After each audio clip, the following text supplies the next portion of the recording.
Then Jesus 6 days before the Passover came to Bethany, where Lazarus was which had been dead, whom he raised from the dead. There they made him a supper, and Martha served, but Lazarus was one of them that sat at the table with him. Then took Mary a pound of ointment of spikenard, very costly, and anointed the feet of Jesus, and wiped his feet with her hair. And the house was filled with the odor of the ointment. Then saith one of his disciples, Judas Iscariot, Simon's son, which should betray him, Why was this ointment not sold for 300 pence and given to the poor? This he said, not that he cared for the poor, but because he was a thief, and had the bag, and bare what was put therein. Then said Jesus, Let her alone. Against the day of my burying hath she kept this. For the poor always have ye with you, but me ye have not always. Much people of the Jews therefore knew that he was there. And they came not for Jesus' sake only, but that they might see Lazarus also, whom he had raised from the dead.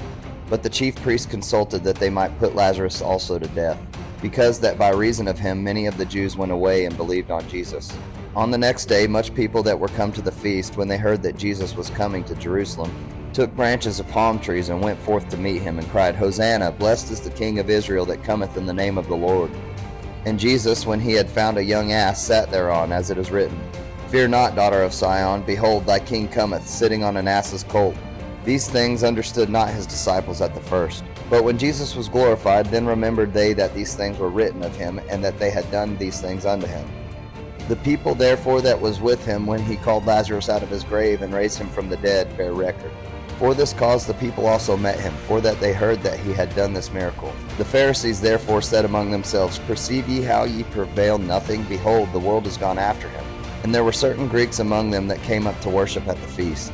The same came therefore to Philip, which was of Bethsaida of Galilee, and desired him, saying, Sir, we would see Jesus.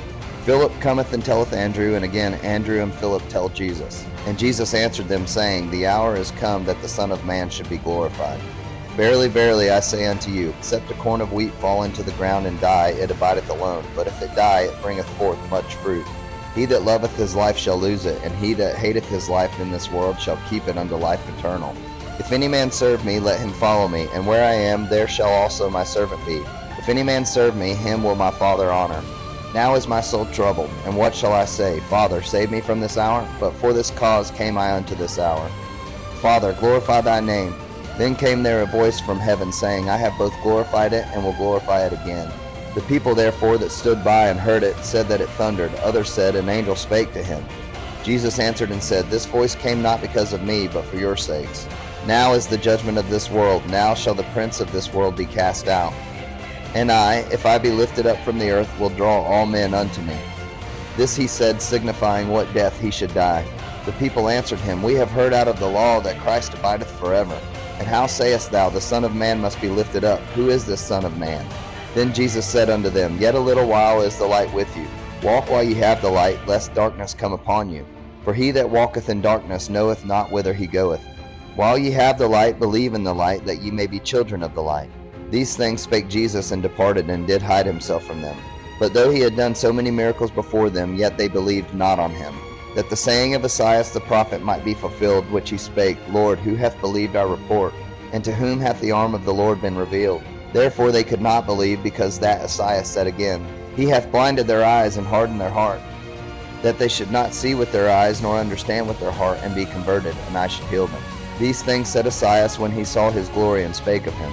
Nevertheless, among the chief rulers also many believed on him, but because of the Pharisees they did not confess him, lest they should be put out of the synagogue. For they loved the praise of men more than the praise of God. Jesus cried and said, He that believeth on me believeth not on me, but on him that sent me. And he that seeth me seeth him that sent me. I am come a light into the world, that whosoever believeth on me should not abide in darkness. And if any man hear my words and believe not, I judge him not. For I came not to judge the world, but to save the world. He that rejecteth me and receiveth not my words hath one that judgeth him. The word that I have spoken, the same shall judge him in the last day. For I have not spoken of myself, but the Father which sent me. He gave me a commandment, what I should say and what I should speak. And I know that his commandment is life everlasting. Whatsoever I speak, therefore, even as the Father said unto me, so I speak.